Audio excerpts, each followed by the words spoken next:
teachers work hard and deserve an enjoyable vacation. With that in mind, let's talk about mastering that Orlando mouse. Substitute Teachers Lounge.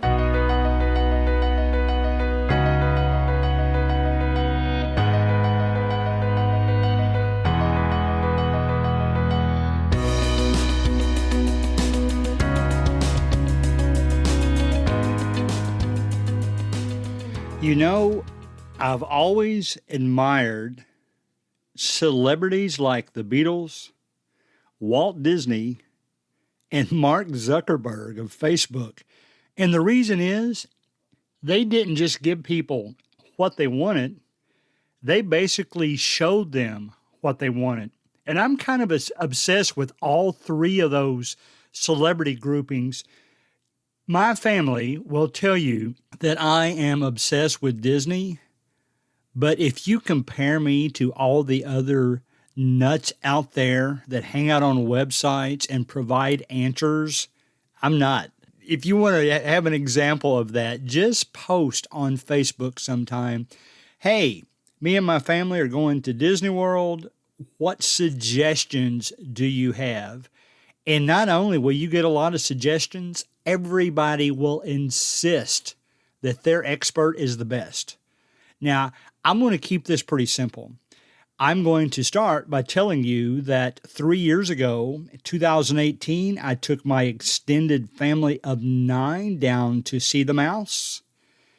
And because of what I had read on various websites and listened to on various podcasts, which, by the way, I'll tell you what those are here at the end of the podcast, I was able to pay less than half for my airlines. I was able to buy the Disney dining plan for less than 50% of what everybody else was paying.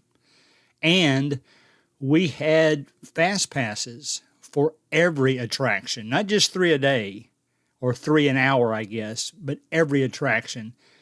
A lot of that has gone away, but my point is going to be, I'm going to share with you some general things and websites you can go to help you out. This discussion will not be near as intense as what you'll find on these websites. I'm basically going to tell you how to get there. Now, it's almost the end of July. And if you're asking, I almost didn't do this because I'm thinking, most of you have already had your vacations anyway. But then I got to thinking, me and my wife are going to take a vacation during fall break in October. And I bet a lot of you, if you're a teacher, a full-time teacher, you fall into that category.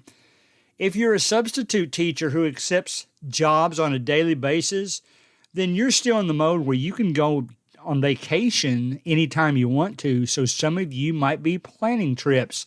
So I'm going to try to help you out as much as I can and give you some little tricks that I bet you haven't seen before. And I'm even briefly going to cover a few things about Hilton Head and the beach and things along those lines. And believe it or not, all of this is interrelated.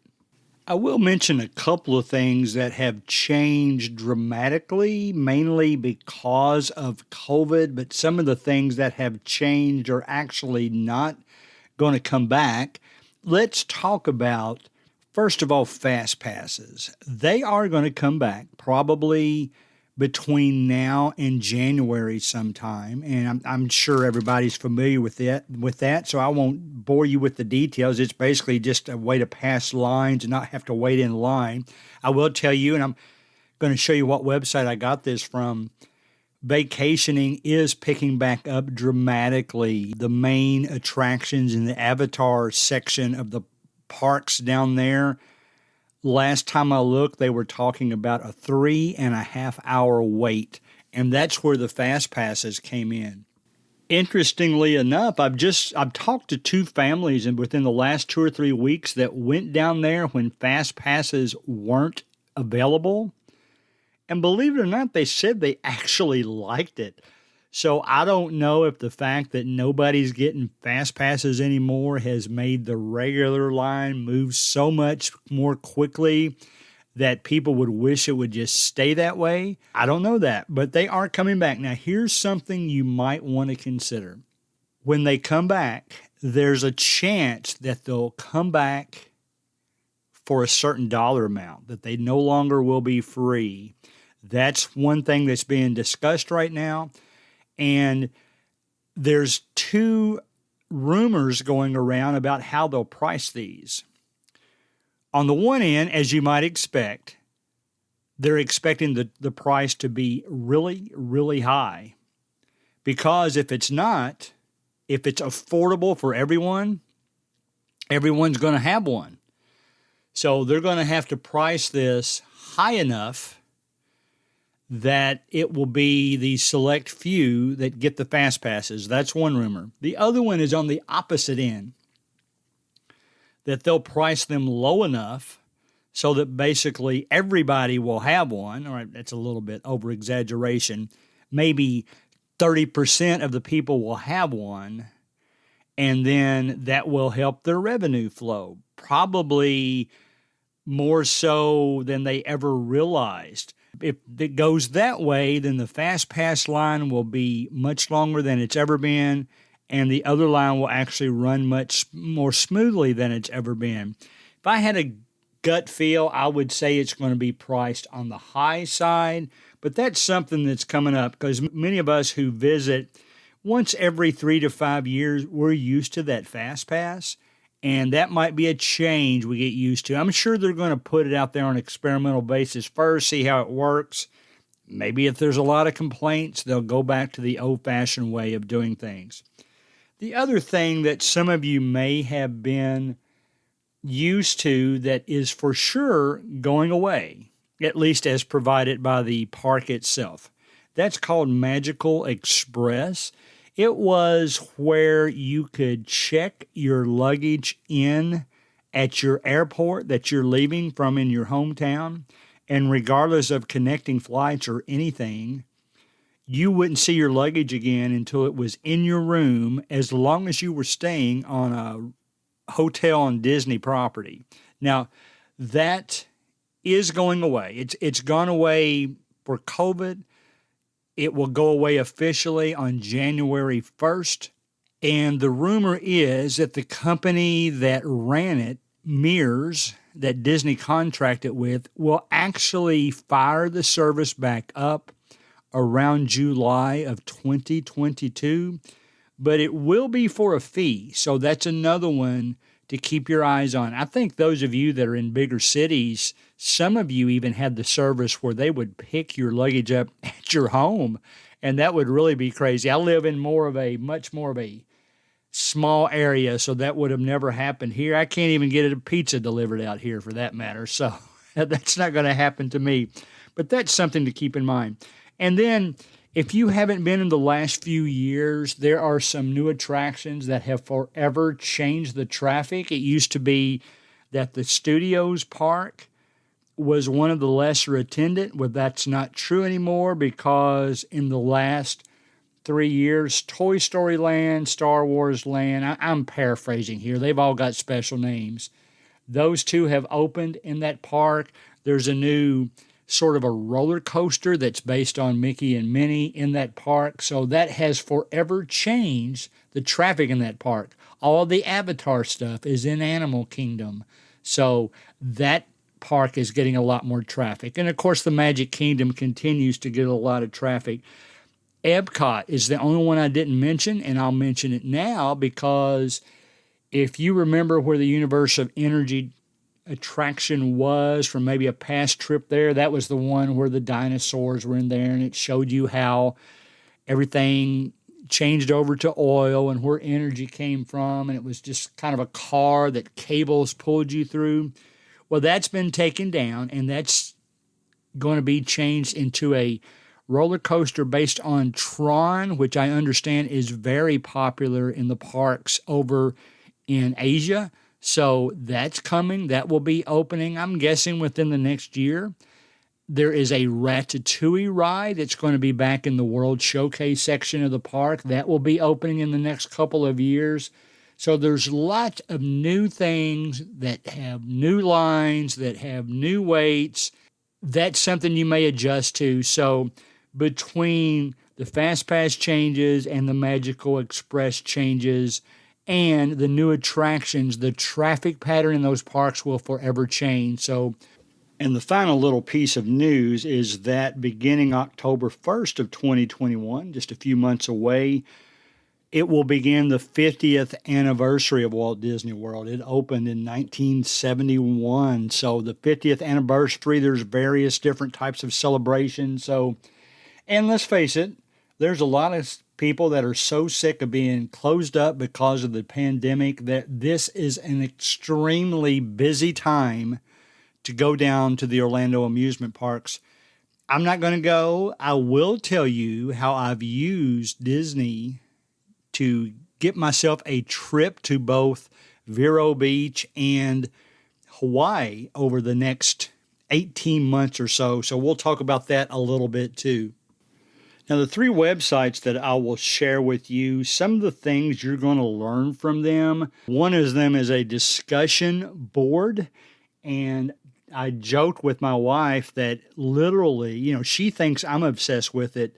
You get on these boards and it is unbelievable. Just about any question you ask about your vacation, it's going to be answered within 10 minutes because there is not only so many knowledgeable people on that website, but they're very competitive. They want to be the first one to answer your question. You're also going to have a few snobs mixed in that might say, I can't believe you didn't know that already anyway. I run into that sometimes on sports officials forums that I go to too. So that's something that you'll gain a lot of information about for any type of vacation for that matter. I've used discussion boards when I take a cruise. I've used discussion boards on alternate types of vacations, discussion boards when we got to travel over into the British Isles. So those are very powerful. I'll tell you the one I use and what I like and don't like about it. I don't know about you, but one of my favorite things about having a nice vacation is having nice food. Now, everybody's perspective is different, so I'm going to share a website here in a moment that I think is the best one to go to. For instance, it's the website that I found out where the best cinnamon roll was in the theme park, and me and my son made use of our Disney dining plan snacks, which I'll talk about here in just a moment, to buy those. So if you like enjoying your food, even that, there are some people that can't believe that my family likes the things we do. I'll give you an example. If you go to a food website and talk about how you like Rainforest Cafe more than one of the steakhouses, you will be criticized highly. But you got to remember, my family grew up in the land of comfort food, and we like those kind of places. That's not where you go to get the best steak in the world, but it is where you go when you get some good comfort food that you're looking forward to. So that's what we'll talk about on that discussion board. With that in mind, let's talk about the Disney dining plan. That is going to be a decision that needs to take place at each individual family's discussion. It will be based, of course, on where you stay, which we'll talk about a little bit later. But you can only get this if you're staying on the property.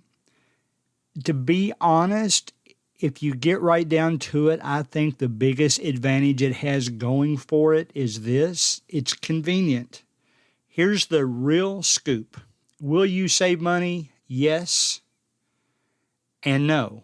Here's the yes part. If you like to go into some of those nice restaurants and feel comfortable with ordering some of those fancier meals that you don't see anywhere else that you've always wanted to try, and you know it's going to cost you the same meal credit than if you ordered a Philly cheesesteak sandwich, well, in that way, it's saving you money. Technically, if you weren't going to buy that without the Disney dining plan, you could say that it's not saving you money, but it gives you the comfort of going in knowing that you could look at that menu and order absolutely anything that you want.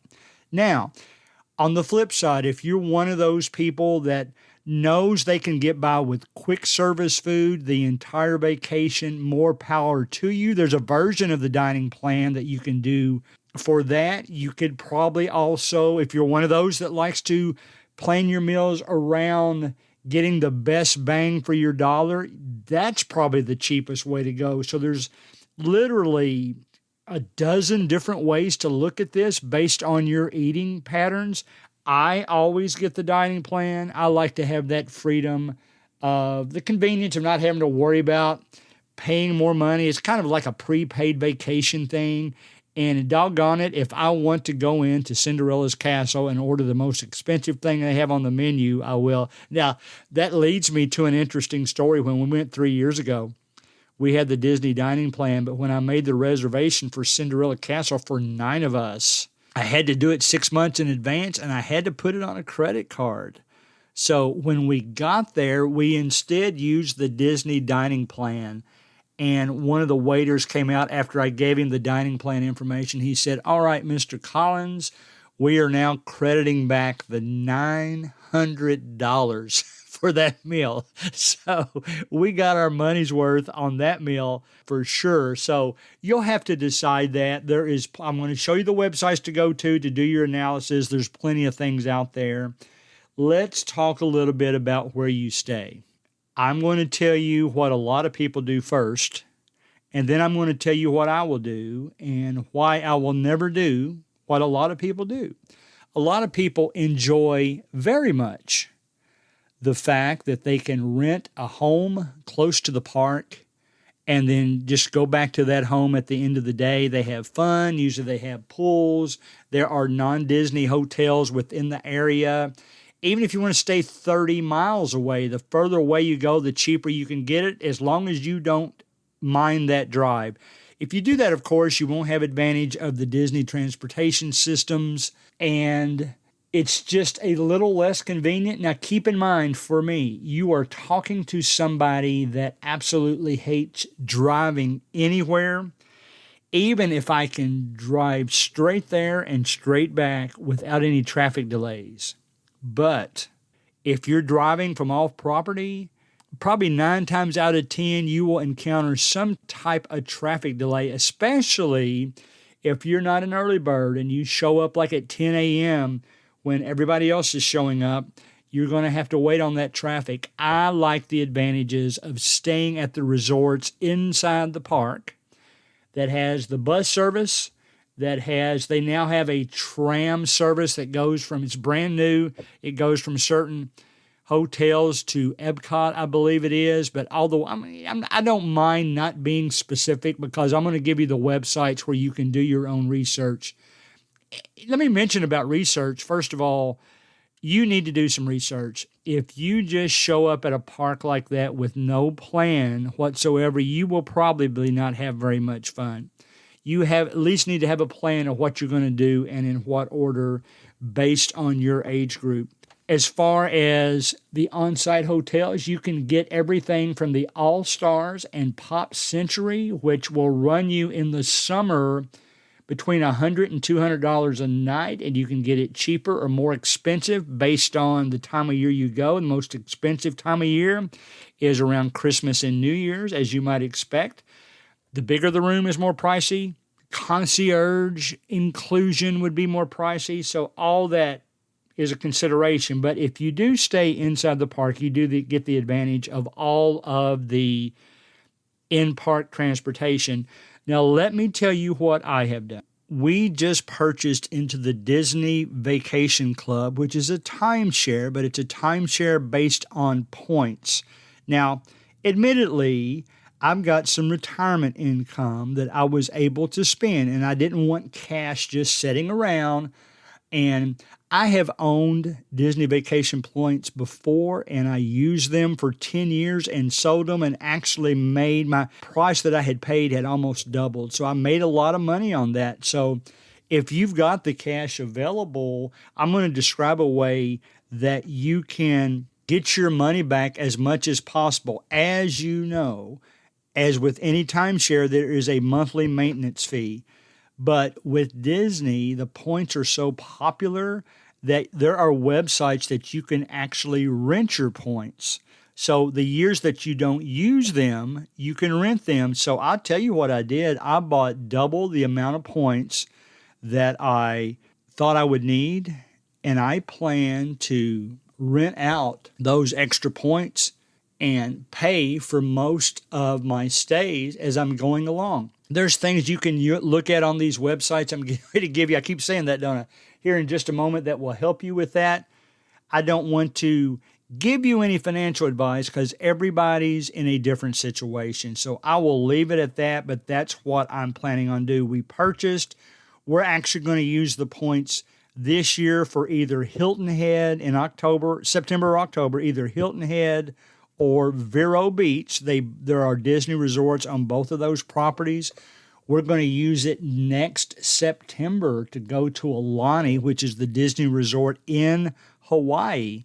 So we probably won't actually use it for Disney for several more years as my grandkids continue to grow a little bit older where they will appreciate it more. So something to think about. I want to go ahead and mention the websites. First of all, the best discussion board, the one that you will have an answer almost instantaneously, is called Disboards, DISBOARDS.com. It is split into sections on DVC, the Disney Vacation Club, the attractions, on-site hotels, off-site hotels, all that kind of stuff. Even airlines. Now, I told you that I got to spend less than half of what the airline tickets cost. Basically, I got half of my tickets free when we went 3 years ago. And everybody, again, is not in this situation, but keep your eye on Southwest, the Southwest airline site.